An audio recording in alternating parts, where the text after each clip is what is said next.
안녕하세요. 어르신의 건강과 행복을 위한 가장 든든한 장기요양기관을 만들어가는 케어스토리 강성만 교육국장입니다.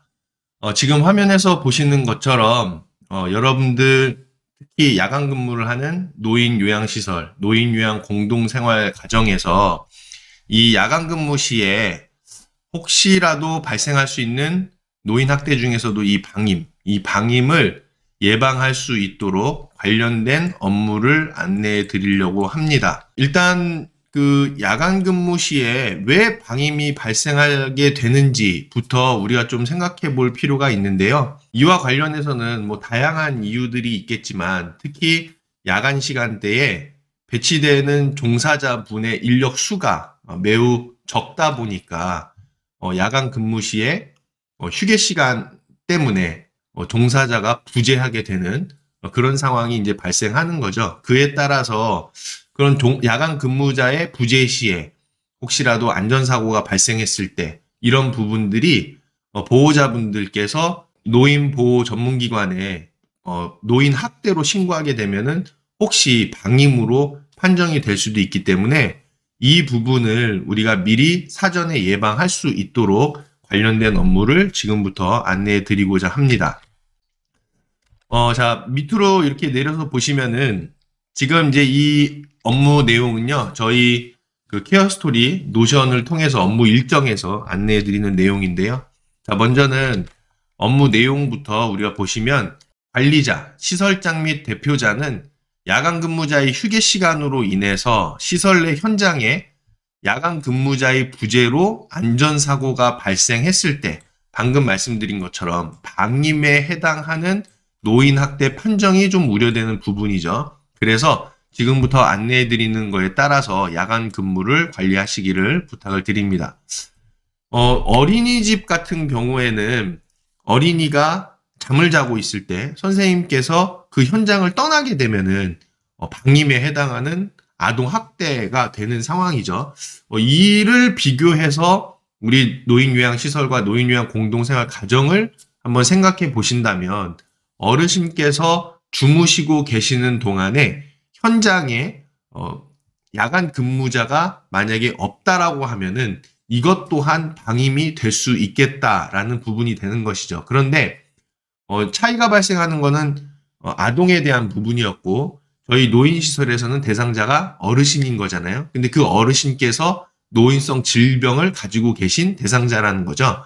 그런데 성인이기 때문에 아동처럼 엄격하게 방임의 기준을 대지는 않을 수도 있을 거예요. 그런데 안전사고가 발생했다라고 하면은 이때에는 상황이 조금 달라질 수 있는 것이죠. 그렇기 때문에 가장 중요한 것은 야간 시간대에 안전사고가 발생하지 않게끔 야간에 어르신의 상태에 대해서 잘 관리하시는 것이 가장 중요한 부분인 거죠.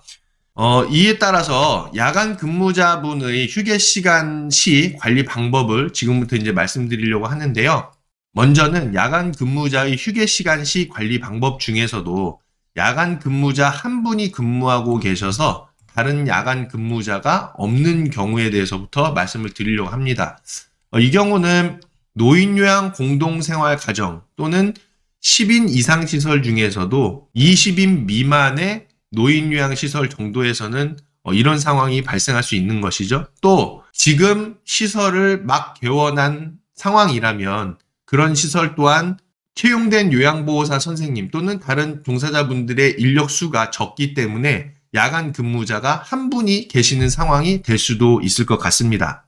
자, 이 경우에는요, 먼저 야간 근무자분께서 휴게를 하기 직전에 입소자 전원의 안전을 확인하였다는 순회, 즉 이제 페트롤이라고 하죠. 이 페트롤이라는 것은 순찰의 의미를 갖고 있는 것이죠. 가서 직접 확인하는 그런 야간 순회 기록이 필요합니다.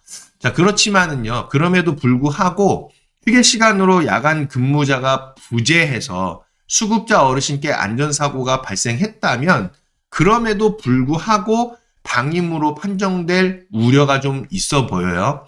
그렇기 때문에 사실상 근무자의 부재가 없어야 하는 것이 원칙이다라는 부분이고 야간 근무자의 휴게 시간을 대체할 인력이 필요하다는 상황을 인식하시고 이에 대한 대책을 마련하실 필요가 있다는 거죠. 방금 전에도 말씀드렸지만 중요한 것은요, 야간 근무자의 부재에 따른 안전사고가 절대 발생해서는 안 된다는 거, 이 부분이 상당히 중요한 거죠.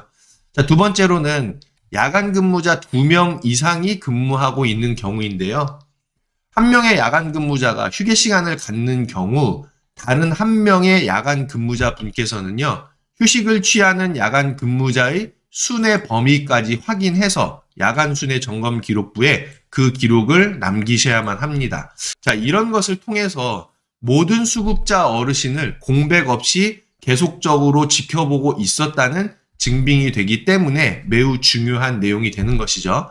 그런데 일반적으로 야간 근무자 2분 이상이 근무하는 상황을 봤을 때 그분들이 한 분이 휴식을 취하고 있는 상황에서 휴식을 취하고 계신 야간 근무자분의 순회 범위까지 확인해서 야간 순회 점검 기록부에다 작성하는 경우는 그렇게 많지 않아 보였던 것으로 생각이 됩니다. 그렇기 때문에 이 부분에 대한 것을 꼭 주의하셔서 휴게 시간을 갖는 요양보호사 선생님의 야간 순회 범위까지 근무를 하고 계신 분께서 순회하시고 나서 야간 순회 점검 기록부에다가 그 기록을 남기실 수 있도록 관리해 주시기를 꼭 당부를 드립니다. 이어서 공통적으로 관리해야 하는 이 관리 사항에 대해서 좀 말씀드리고 싶은데요. 자, 먼저는 야간 근무자의 야간 순회는요, 최소 15에서 30분 이내에 한 번 이상 실시할 것을 권장을 합니다. 간혹 시설들에서 CCTV만 지켜보고 계시는 경우들이 있으신데요. 이런 경우에는 효율이 상당히 떨어질 수 있다는 것을 좀 주의하셔야만 되겠죠. 생각해 보세요. 야간 시간대에 한 자리에 앉아서 CCTV만 계속 지켜볼 수 있는 그 시간이 얼마나 효율적일까요? 네. 아마 모니터만 계속 바라보고 있는 것이 굉장히 힘들 수 있을 거예요. 그렇기 때문에 최소 15에서 30분 이내에 한 번 정도 야간 근무자분의 야간 순회, 패트롤이 필요하다라는 것을 말씀을 드리고요. 특히나 야간 순회 점검 기록을요, 허위 또는 대리로 작성해서는 절대로 안 되겠죠. 실제 야간 순회를 하지 않고도 입력 또는 작성하는 행위를 해서는 절대로 안 되고요.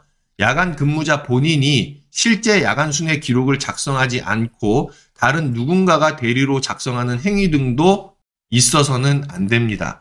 또한 야간 근무자분께서는요, 야간 근무 시간에 자거나 독서, 게임, 영상 시청 등의 행위를 하지 않도록 모든 종사자분들께 관리자, 즉 시설장 및 대표자분께서 정기적으로 안내하실 필요가 있다라는 거죠.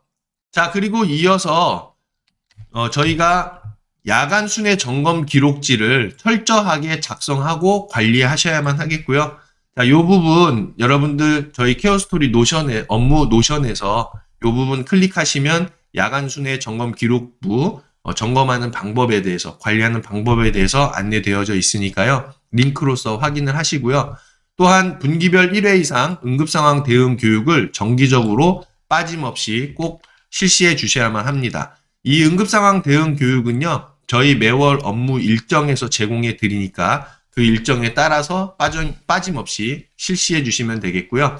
그리고 기관 내 응급상황 대응 체계를 마련하셔야만 하는데, 조직도와 매뉴얼에 대한 부분이죠. 자, 예를 들어서 화재 시 행동 요령, 또 상황별 비상 연락 체계, 또 소화기 사용법, 응급상황 및 소방안전 종사자 비상 연락망, 응급상황 대응 요령 중에서도 119 신고법 같은 것들, 그리고 소방 조직도, 야간 표준 근무 지침, 이런 것들이 해당이 됩니다. 자, 하나하나씩 클릭해서 링크를 타고 들어가셔가지고 그 안에 있는 자료 확인하셔서 우리 기관 운영에 반영해 주시기를 꼭 부탁을 드리고요. 자, 이와 관련해서 혹시라도 궁금하신 사항 있으시면 저에게 메시지 또는 전화 주시면은 상세하게 설명드리도록 하겠습니다. 자, 그리고 이 내용과 이어서 또 중요한 부분, 응급 상황에 대응을 잘못해서 또 방임으로 노인학대 판정을 받는 경우들이 생기고 있거든요. 그와 관련된 업무 내용도 반드시 확인해 주시기를 부탁드리겠습니다. 감사합니다.